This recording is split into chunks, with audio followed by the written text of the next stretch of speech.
Welcome to Mexico Unexplained, where we will explore the magic, the mysteries, and the miracles of Mexico. This series presents information based partly on theory and conjecture. The podcaster's purpose is to suggest some possible explanation, but not necessarily the only ones to the subjects we will examine. Here is your host, Robert Bitto. Welcome, and muy bienvenidos to episode number 245 of Mexico Unexplained, where we examine the magic, the mysteries, and the miracles of Mexico. I'm your host, Robert Bitto. It would be an understatement to declare that religion is a vital part of the lives of most Mexicans. The modern country of Mexico is overwhelmingly Catholic, but some of its beliefs and rituals have foundations in its timeless indigenous past. As in other predominantly Catholic countries, the Virgin Mary, the earthly mother of Jesus, plays an important role in the religious lives of Mexicans. Many different apparitions or aspects of the Virgin Mary in Mexico, and many shrines devoted to her, are known to many people outside the country. In fact, one of the largest religious pilgrimage sites in the entire world can be found in the heart of Mexico itself, in Mexico City, on a hill called Tepeyac. While many millions of visitors from dozens of countries make the pilgrimage to the Shrine of the Virgin of Guadalupe every year, there are many smaller shrines and Marian devotions not well known outside of Mexico, or even outside their respective regions within Mexico. Here are 4. Number 1.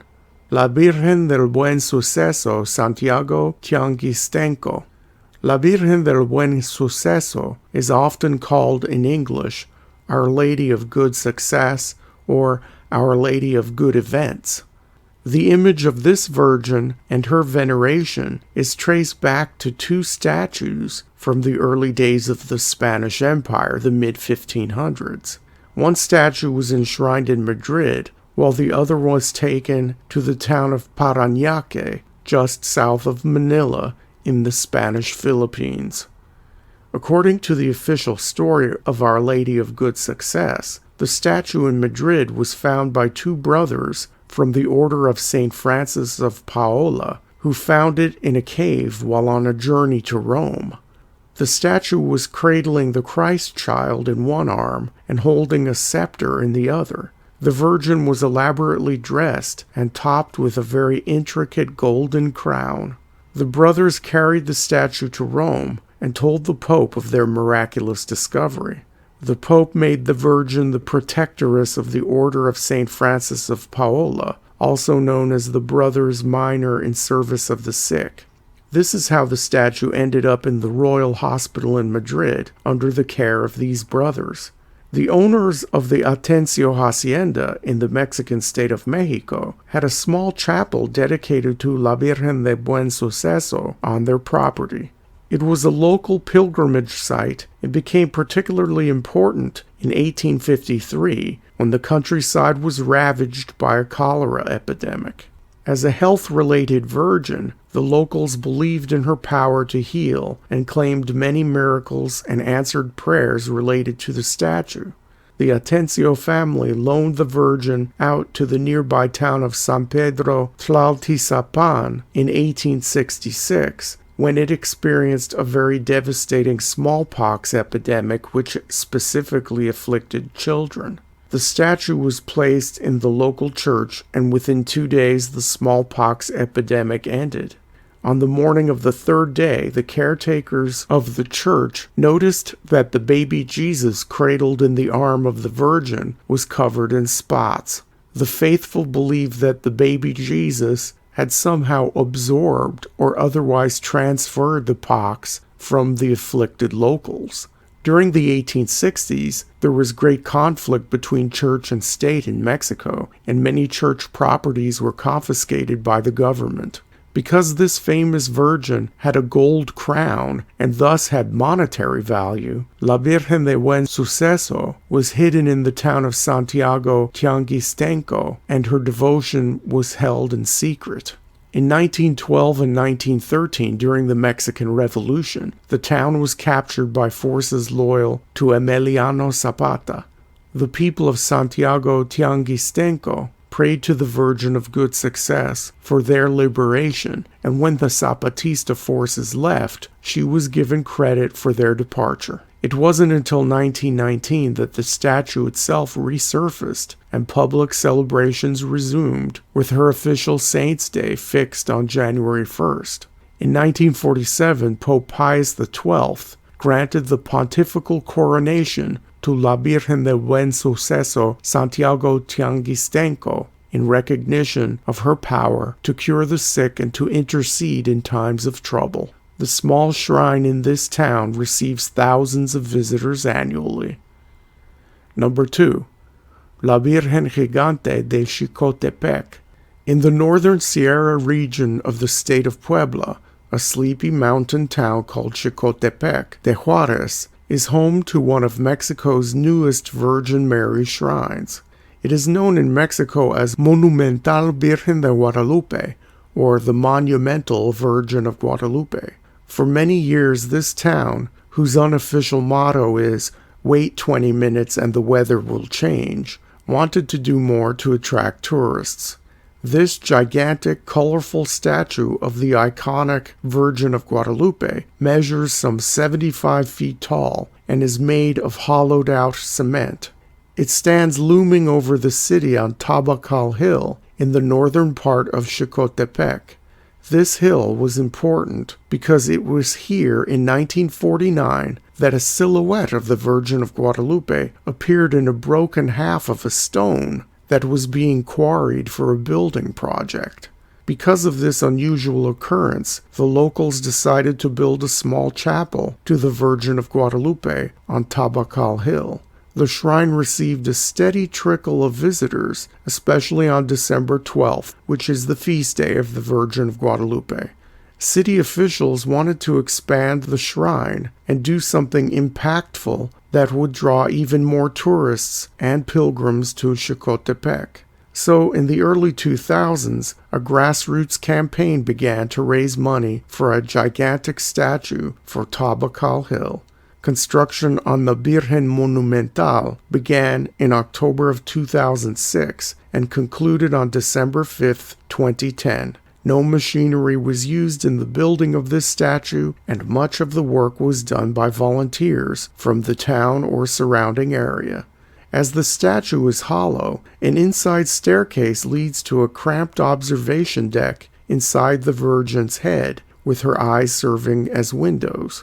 This was closed down within a few months, however, as local religious leaders claimed that there was too much horseplay and goofing off happening inside the statue, which was not appropriate for such a solemn monument.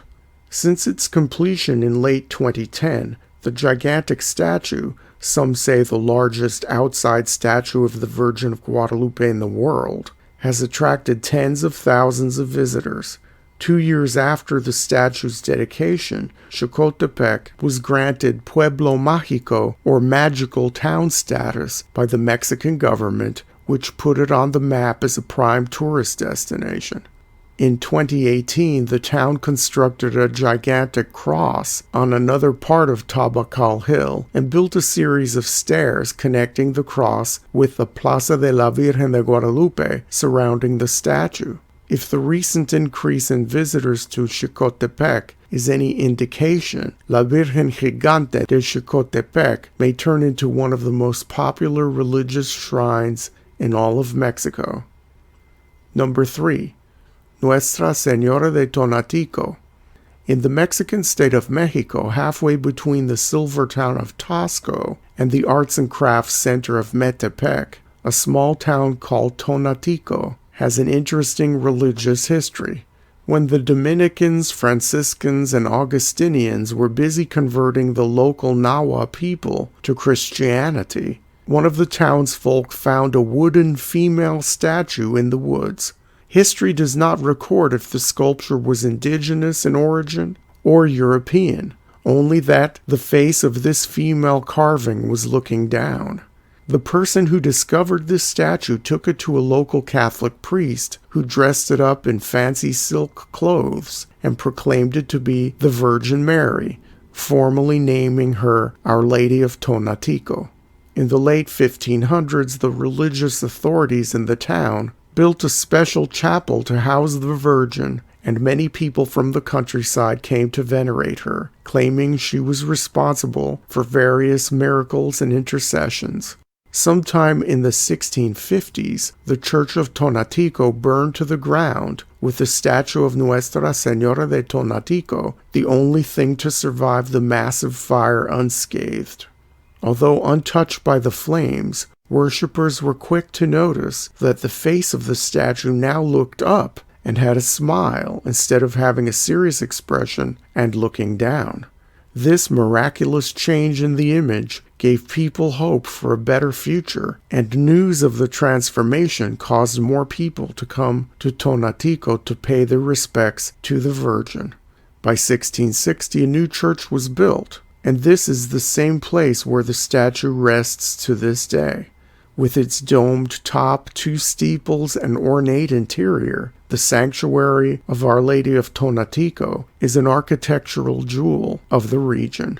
A special side room at the santuario is reserved for votive offerings, and on any given day one can see 1,000 or so devotional objects left by pilgrims.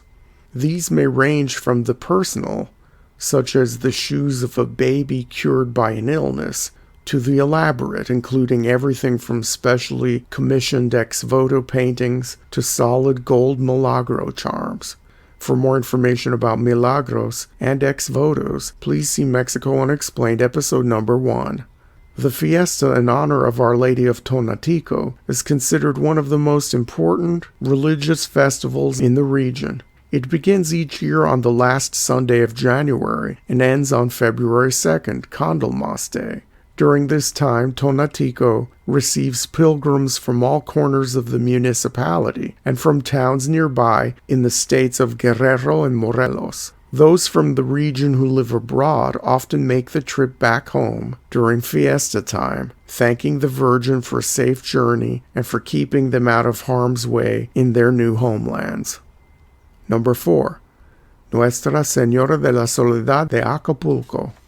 Located in the central square of Acapulco, Mexico's oldest Pacific port, is the rather out-of-place Acapulco Cathedral, consecrated to Our Lady of Solitude. The building looks more like a mosque, with its domed towers and other architectural elements combining Moorish and Byzantine styles. This place of worship did not always look this way. On the spot of this blue, white, and gold building, one of the oldest churches on the Pacific coast was built in the early 1530s to serve the growing port, which would develop into a main stop in Spain's galleon trade with the Far East. In 1556, newly crowned King Philip II of Spain gave the city of Acapulco an important gift, a beautiful carving of the Virgin Mary as Our Lady of Solitude. The King of Spain would have the statue made into a general of the Spanish army as a symbolic gesture of earthly protection to guard Spanish interests in the Pacific. The beautiful statue drew many pilgrims, and those engaged in trans-Pacific trade with the Orient would visit her to ensure a successful and profitable voyage. In her role as protectoress of Acapulco, the Virgin has proved unconquerable. Over the many centuries of her residency in this beautiful port city, she has borne witness to violent tropical storms, fires, floods, pirate attacks, and various degrees of civil unrest. Additionally, she has been housed in ever-changing structures which have seen many renovations, partial demolitions, and outright destruction. In 1909, an earthquake collapsed the roof of the cathedral. It was rebuilt, only to be destroyed again by a cyclone in 1938. Throughout all these calamities, the statue of the Virgin of Solitude survived unharmed, which seemed only to intensify the faith of the true believers who saw her as a very generous giver of miracles.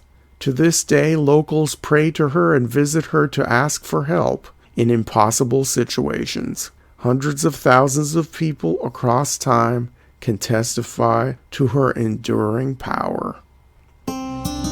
Thank you once again for listening to another episode of Mexico Unexplained. Remember to like and subscribe to us on YouTube and follow us on Twitter. Tell your friends by sharing these shows with others. Please go to our website, MexicoUnexplained.com, for references, illustrations, and for free access to transcripts of past shows. Please visit Amazon.com to purchase the books Mexico Unexplained and Mexican Monsters to get hard copies of The Magic, the Mysteries, and the Miracles of Mexico. We appreciate your kind attention once again. Until next time, thank you and gracias. Thank you for listening to another episode of Mexico Unexplained with host Robert Bitto. For show summary, relevant links and commentary, please check out our website at mexicounexplained.com. Like us on Facebook and be a part of the conversation. Adios and hasta la vista.